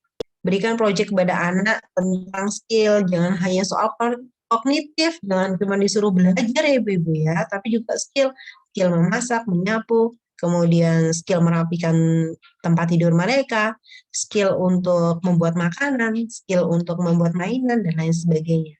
Komunikasi yang tepat dan efektif dengan anak lakukan komunikasi langit dengan Allah. Nah, kembalikan lagi pada Allah, bahwasanya menggenggam hati anak-anak kita itu Allah gitu ya. Mau kita rencanakan seperti apapun, kalau Allah yang memegang hati anak-anak kita ini nggak berkenan untuk kembali hati mereka, maka akan susah gitu ya. Maka ini adalah yang terpenting, lakukan komunikasi langit dengan Allah. Maksudnya kita minta, ya Allah, mudahkanlah anak-anakku ini, lembutkanlah hatinya untuk menerima pelajaran, untuk apa namanya, nurut gitu ya, apa yang sudah diatur, apa yang sudah di apa namanya, yang sudah diarahkan oleh orang tuanya. Kemudian bentengi dengan pendidikan agama yang kuat gitu, agar mereka tahu bahwasanya mana yang maksiat, mana yang dosa, mana yang nggak boleh, itu harus kuat pendidikan agamanya. Minta pertolongan sama Allah, kita harus bertobat ya. Barangkali kita memang sudah berdoa, tapi kita nggak ngerti apa saja yang menghalangi doa-doa kita sehingga belum terkabul, sehingga kita merasa bahwasanya Allah nggak mendengar. Oh, ternyata kita banyak dosa. Makanya kita bertobat, kita mendekatkan diri pada Allah ya. Kita kalau misalkan dulu waktu kecil kita mau minta mainan aja, kita ngerayu-ngerayu orang tua, kita bersikap manis gitu ya. Nah, seperti itulah kita kepada Allah, kita mendekatkan diri, kita bertobat, kita minta maaf atas kesalahan kita perbaiki ibadah kita gitu ya, agar apa? Doa-doa kita didengarkan, agar Allah berkenan membalikkan hati anak-anak kita menjadi anak-anak yang soleh insya Allah. Kemudian memantaskan diri secara lahir dan batin, kondisikan keluarga dalam nuansa yang islami, nyaman dan ramah buat anak gitu ya. Jadi dengan anak-anak yang merasa diawasin oleh Allah, itu akan memudahkan kita ketika kita ngomong mereka. Kita ngomong anak-anak ini kan enggak 24 jam kita bisa ngawasin kan ya. Semakin gede anak-anak ini trikingnya akan semakin besar. Mereka akan semakin bisa berkelit, mereka akan semakin bisa berbohong, mereka akan semakin pintar menyembunyikan sesuatu. Tapi kalau kita kondisikan anak-anak, misalnya dimanapun kalian berada, itu Allah lihat kalian gitu ya. Allah akan ngasih tahu ke Umi bahwasanya kalian melakukan pelanggaran apa gitu.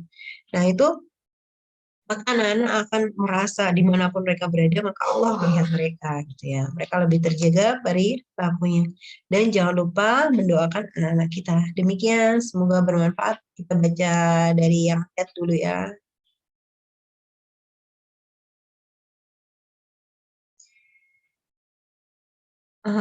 Soalnya anak-anak suka nangis kalau nggak dikasih nonton TV, apakah itu tanda kecanduan atau belum? Sama ya ya. Jadi ketika anak sudah kecanduan nonton TV, nonton HP, main game, mereka itu akan tantrum ketika kita kasih aturan. Makanya ketika anak sudah mulai kecanduan, itu nguranginya pelan-pelan. Dari yang sebelumnya itu mereka sepanjang hari megang HP, sepanjang hari mereka itu nonton, main game, maka kita kasih aturan, kita sepakatin dulu. Nah, sekarang kita kasih aturan ya, sebelumnya diedukasi dulu ya, Mahatnya. Ini sama, baik TV maupun gadget sama gitu ya. Sebelum diedukasi dulu. Kenapa kita kasih batasan? Kalau edukasinya belum masuk, edukasi dulu terus, jangan melarang dulu. Kalau melarang dulu, yang ada yang mereka tangkap adalah budaya jahat. Karena mereka nggak tahu bahwasanya mereka dilarang itu karena kita sayang. Karena itu untuk kepentingan mereka, bukan untuk kepentingan kita, gitu ya. Karena kita ini pengen kebaikan untuk mereka. Maka edukasi dulu. Sebelum edukasi, seperti yang sudah kita bahas di pertemuan-pertemuan yang lalu, itu adalah keterikatan batin. Jadi keterikatan batin dulu yang kuat, sudah ada bonding yang kuat, baru kasih nasihat, baru kasih aturan. Jangan dibalik, kasih aturan dulu, bondingnya belakangan, tidak bisa. Nanti yang ada, kita akan, anak-anak akan menganggap bahwasanya orang tuanya itu jahat. Makanya keterikatan batin itu adalah landasan dari sebelum kita ngasih aturan. Keterikatan batin dulu, bondingnya bagus dulu, anak udah memahami bahwasanya ada kasih sayang dari orang tuanya, baru kasih nasihat, kasih edukasi, baru kasih aturan, gitu ya. Nah, kita lanjutkan ya. Aturan untuk memegang gadget ini tadi,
Ya, Afan ya, umahannya terjeda sebentar tadi anaknya pulang sekolah. Ya, kita lanjutkan ya tentang aturan tadi ya. Nah, ketika anak nangis gitu ya, ketika mereka dikasih aturan gadget itu memang wajar gitu ya. Wajarnya itu gimana? Yang namanya anak tadinya dia sesuka hati kemudian dikasih aturan, tentu ada yang kurang. Kayak kita aja ya, yang biasanya kita bisa pegang gadget sepanjang waktu kemudian kita kasih aturan untuk diri kita sendiri, tentu ada yang kurang gitu ya. Sebenarnya ketika orang kecanduan narkoba, ketika mereka dihentikan itu akan ada sakau namanya. Nah, itulah mereka tantrumnya, itulah sakaunya gitu. Tapi kita memang harus sabar gitu ya. Kita harus sabar mendampingi mereka, mencarikan kegiatan-kegiatan yang lebih baik. Seringnya yang bikin orang tua itu nggak sukses gitu ya, nggak berhasil ketika menyembuhkan kecanduan itu karena kita sendiri nggak sabar, kita sendiri nggak telaten, akhirnya balik lagi ya udah di sana pegang gadget aja gitu, karena kita nggak telaten gitu untuk membersamai mereka. Kemudian yang selanjutnya, apakah beri reward berupa mainan setelah anak mencapai target hafalan diperbolehkan? Nggak masalah memberi mainan atau yang lain, yang penting itu adalah sesuatu yang bermanfaat untuk anak-anak. Jadi prinsipnya reward itu adalah sesuatu yang kita ingin itu menjadi spesial untuk anak. Nah, bagaimana membuat itu tuh spesial gitu? Membaca buku untuk sebagian anak mungkin itu bukan sesuatu yang spesial, itu sesuatu yang berat. Makanya kita edukasi dulu, membaca buku itu keren, membaca buku itu kamu dapat banyak ilmu gitu. Karena itu menjadi sesuatu yang istimewa. Tapi kalau yang sering mereka dapatkan adalah mainan itu keren dan lainnya, itu adalah yang membuat mereka istimewa. Makanya kita tergantung pembiasaan dalam keluarga kita. Jadi kalau misalkan nanti rewardnya adalah kita akan jogging gitu ya, jogging ke suatu tempat yang mereka suka gitu ya. Kan mereka bisa olahraga juga gitu ya, kita bisa ke tempat yang mereka suka untuk refreshing dan lain sebagainya. Anda ingin bertanya, Anda mengajar di TPA dan santrinya heterogen mulai dari umur prasekolah sampai kelas 6. Ada beberapa mereka yang sudah masuk pubertas, di mana tingkahnya kadang bikin geleng-geleng kepala. Sedangkan kami sebagai pengajar tentunya terbatas untuk membantu ortu mengedukasi dari berbagai hal buat mereka. Dan antisipasinya mereka tidak lepas dari paparan, dan pastinya mereka tidak lepas dari paparan gadget. Untuk masukan setidaknya ada sumbangsi dari kami pengajar untuk memberi sesuatu yang berarti buat mereka, karena fase mereka yang pubertas ini tentu akan berpengaruh buat adik-adiknya. Ya betul. Ini juga sama ya kasusnya dengan yang TPA yang akhirnya waktu itu kami mengisi di sana. Jadi salah satunya itu yang harus diedukasi juga orang tuanya. Kalau kita gitu ya pengajar itu kan cuma bisa mengedukasi di waktu TPA, dan waktu TPA itu kan cuma sebentar ya, paling cuma 1 jam 2 jam gitu ya. Yang lebih banyak itu kan mereka di rumah bersama orang tuanya atau tanpa orang tuanya, dan itu yang lost control biasanya.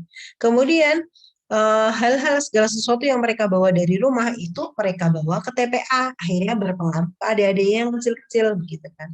Makanya ketika Mbak Mawar Handayani ini sudah tahu ilmunya, nah ada kan deh pertemuan dengan orang tua gitu ya, dengan wali murid gitu ya, dengan wali santri gitu ya. Diadakan pertemuan, dikasih aturan gitu ya. Ibu-ibu, dampaknya dari gadget itu adalah seperti ini gitu ya. Kita tidak boleh membiarkan anak-anak kita banyak pegang gadget, atau bahayanya ini gitu. Diajarkan pertemuan, dibikin kesepakatan. Terkadang orang tua itu bukan ini ya bermaksud sengaja untuk merusak anak-anak mereka, enggak. karena mereka nggak tahu. Kayak tadi, oh saya biasanya kasih gadget sepanjang hari, gitu. Saya baru tahu kalau ternyata dampaknya seperti itu. Nah itu kan karena ketidaksengajaan dan ketidaktahuan. Makanya kita sumbangsi kita sebagai guru TPA adalah apa? Mengedukasi orang tuanya. Kita kasih aturan. Bu, sekarang sepakat ya ngasih HP-nya cuma jam segini sampai jam segini dan diawasin. Kalau nggak diawasin, ya sudah kita berusaha untuk tidak terlalu banyak memegangkan gadget untuk anak-anak karena dampaknya seperti ini. Jadi dengan komunikasi yang intens, dengan edukasi yang intens, insya Allah itu akan banyak berubah. Kayak yang kemarin waktu di desa itu dusun loh ya, dusun pelosok yang mungkin jauh dari teknologi, ternyata sebahaya itu dampaknya. Setelah itu beberapa hari kemudian akhirnya guru TPA-nya WA kami gitu ya. Alhamdulillah ini udah banyak perubahan gitu, anak-anak sekarang udah nggak dipegangin gadget. Nah, itu ternyata mereka tuh cuma butuh diedukasi, dikasih info, dan dikomunikasikan dampaknya apa. Kita kasih tahu, ini loh Bu, kalau misalkan mereka pegang gadget itu yang ditonton ini, dampaknya adalah ini ke adik-adiknya, seperti itu ya. Bagaimana cara kita agar bisa mengurangi penggunaan gadget anak, sementara si anak sudah kecanduan, apa langkah paling tepat? Ya itu tadi ya, seperti yang sudah saya sampaikan ya, tentunya membangun keterikatan batin gitu ya antara anak dengan orang tua, kemudian memberi edukasi. Kenapa sih mereka itu nggak boleh lama-lama dengan gadget? Itu harus tahu dulu gitu ya. Ini kalau dibahas secara detail banyak. Saya sarankan Ummahat bisa beli buku-buku ya, termasuk yang tadi bukunya saya cantumkan tadi ya, gawai dalam ini ya. Nah itu kemudian setelah mengedukasi ya, setelah mengedukasi anaknya apa sih yang bahaya dari gadget itu, kenapa tidak boleh lama-lama, berapa maksimalnya, terus bikin aturan yang ketat gitu ya, bikin aturan dikurangi dikit-dikit. Kalau yang tadinya sepanjang hari dikurangi jadi misalkan maksimal jam 9 malam HP maghrib gitu ya, maghrib udah nggak ada HP ya. Tapi kita carikan dengan kegiatan yang lain gitu ya. Kita temenin anak-anak kita. Bagaimana menasihati anak yang udah kecanduan game sampai pengen jadi gamers. Soalnya di sekolah harus bawa HP. Kalau dulu HP sama ominya, sekarang sendiri udah SMA ya. Udah SMA. Suka keluyuran malam main sama teman-temannya, senang bongkar pasang motor, dia suka olahraga. Udah ikut basket, ini pengen sepak bola, pakai ke papa om ikut sepak bola. Terus bagaimana nasihatinya? Jangan suka main-main motor-motoran malam-malam, kadang dinasihatin terus suka marah-marah ya. Jadi gini Umar, ini sedikit tidak sesuai materi ya. Sebenarnya ini adalah pendidikan di usia remaja. Yang perlu kita pahami, mendidik anak usia remaja itu sudah berbeda, sangat berbeda dengan usia anak-anak. Kalau di usia anak-anak itu masih bisa diintervensi secara mudah gitu. Kalau anak dewasa atau remaja itu sangat berbeda. Mereka itu butuhnya teman lagi ya, bukan orang tua ya.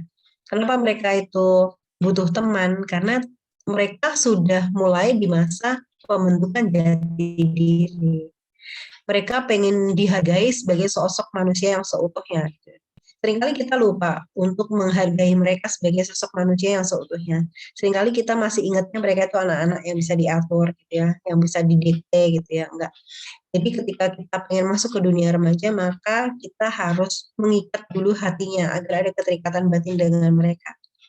Beberapa teman itu ada yang kalau misalkan anaknya suka main bola, maka bapaknya ikutan main bola gitu ya. Anaknya suka mendaki gunung, maka bapaknya ikut mendaki gunung gitu ya. Kita pelajari apa sih yang kita bisa masuk di dunia mereka gitu ya. Lalu kalau misalkan anaknya udah SMA, jadi kita fasilitasi dengan kegiatan-kegiatan mereka yang baik. Ketika anak marah itu sejatinya tangki cinta mereka itu kurang. Maka kita isi dulu tangki cinta mereka dengan apa? Dengan perhatian, dengan mendengarkan mereka gitu ya. Kita dengerin gitu ya. Agar kalau tangki cintanya sudah cukup, mereka akan berkurang itu marah-marahnya gitu ya. Mereka marah-marah karena merasa apa? Merasa belum butuh dengan nasihat itu. Karena merasa bahwasanya itu bukan dunia mereka. Nah, itulah dengan remaja kita harus bersahabat dulu baru memberikan aturan. Kalau misalkan suatu kegiatan-kegiatan yang itu memang bermanfaat untuk mereka, kayak misalkan sepak bola, kemudian basket dan lain sebagainya, selama itu komunitasnya bagus, nggak masalah. Ya kita kasih aturan pegang HP.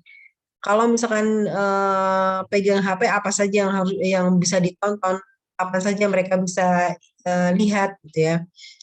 Itu harus kita kasih aturan kepada mereka. Nggak bisa juga mereka bebas karena mereka masih dalam tanggungan kita. Tapi tentu saja balik lagi, maksudnya kita perlu dulu masuk ke dunia mereka agar nasihat kita diterima.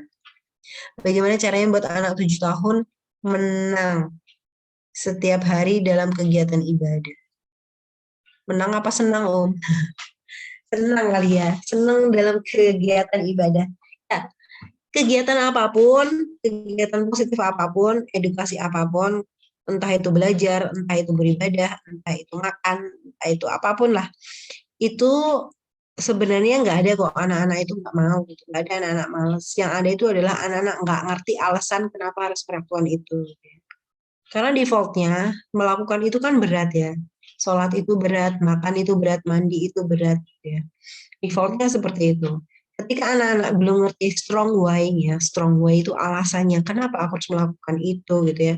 Alasan kuatnya itu apa untuk aku melakukan, kenapa aku harus sholat, kenapa aku harus makan, kenapa aku harus mandi. Maka mereka yang diikuti adalah hawa nafsunya, yaitu apa, beratnya gitu ya. Jadi mereka males gitu ya, mereka nggak seneng, karena mereka nggak ngerti apa sih kegiatan, apa namanya, kenapa sih aku harus sholat, kenapa sih aku harus membaca Quran, karena mereka nggak ngerti alasannya. Maka tugas kita sebagai orang tua adalah memberikan tahu, memberikan info kepada anak, apa sih untuk apa mereka itu sholat gitu ya, untuk apa mereka itu makan, untuk apa mereka itu bersekolah, seperti itu. Makanya pendidikan yang harus kita jadikan fondasi ketika mendidik anak-anak adalah apa? Akidahnya dulu kan, tauhidnya dulu.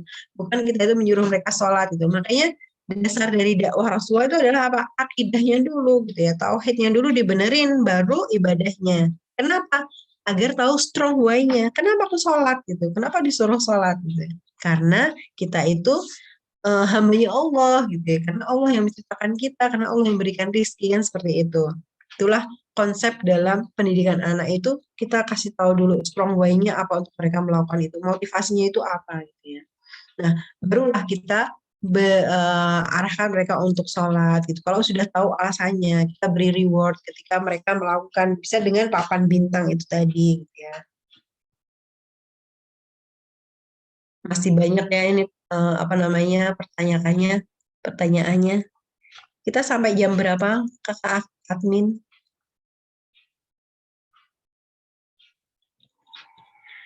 10.15 bagaimana, Om? Satu lagi pertanyaan berarti ya. Afan Ya, bertanya boleh. yang atas dulu. Anak pertama anak nggak masuk TK, langsung masuk MI. Sekarang anak-anak kelas 3, tapi sekolahnya males, Anak sudah beri hukuman, seperti nggak boleh main keluar, HP nggak dikasih, jajan, dan nggak dikasih jajan, tapi tetap aja nggak kapok. Adik anak bilang kalau anak-anak kesadarannya nggak ada. Membentuk kesadaran itu bagaimana caranya, Om? Kadang anak-anak mau sekolah, kalau anak mau nemenin sekolah, kadang nggak mau sekolah, katanya sekolahnya lama, pulangnya baik. Nah, ini salah satunya, banyak aspek yang bikin anak malas sekolah ya, Om ya, gitu ya. Di antaranya adalah fondasi dasarnya belum terbentuk. Jadi kenapa emang anak-anak itu di playgroup dulu? Kenapa sebelum TK itu ada playgroup dulu? Itu adalah untuk kayak fase peralihan gitu ya. Anak-anak itu kan dunia adalah dunia main. Sedangkan untuk SD itu adalah dunia sudah kognitif ya, Om ya, gitu. Jadi fase TK itu terlewatan oleh dia, gitu ya. Kalau misalkan kita mau melewatkan fase TK itu sebenarnya nggak masalah, asalkan kita gantikan itu di rumah.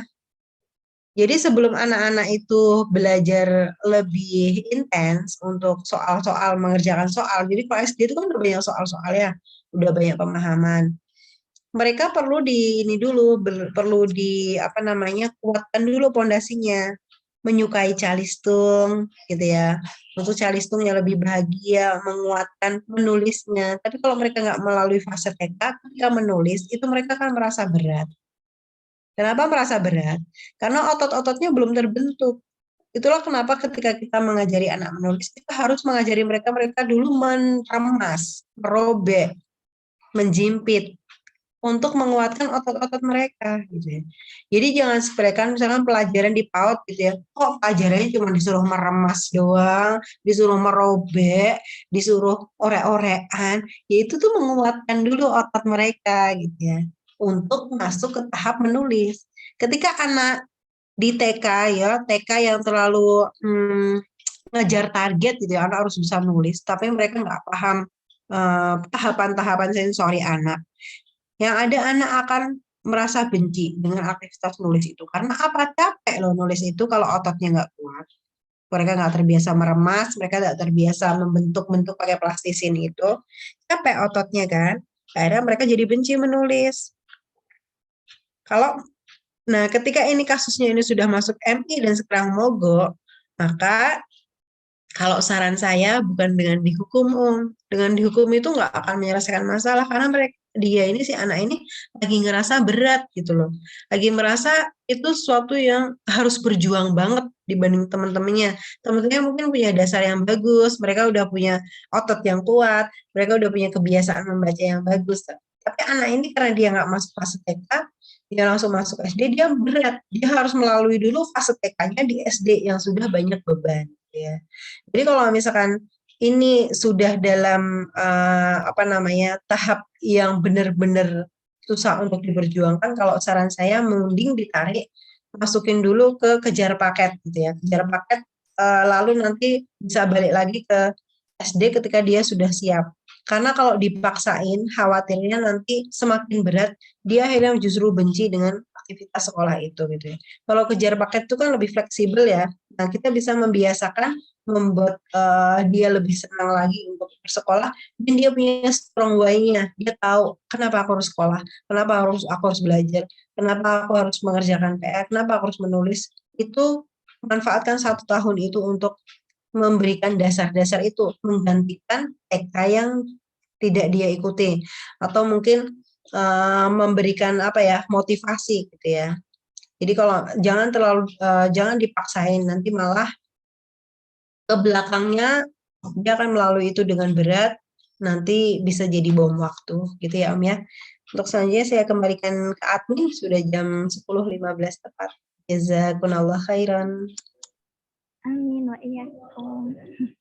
Alhamdulillah materi pada pagi hari ini sudah selesai disampaikan oleh Ummu Raihan, dan harapannya untuk ke depan kita bisa mengarahkan anak dengan lebih bijak dalam menggunakan gadget teknologi digital ini ya sehingga bisa terhindar dari segala dampak negatif yang ditimbulkan dan terhindar dari kecanduan gadget. Karena anak itu amanah, jadi harus kita jaga dengan sebaik-baiknya. Alhamdulillah, Masya Allah, kelas parenting pada pagi hari ini sudah selesai. Semoga ilmu yang diterima akan bermanfaat bagi kehidupan kedepannya. Jazakumullahu khairan untuk para ummahat. Sebelumnya Ana minta maaf apabila banyak kekurangan, dan semoga kita bisa berjumpa pada kelas-kelas parenting berikutnya. Sekian dari saya. Wassalamualaikum warahmatullahi wabarakatuh. Warahmatullahi wabarakatuh.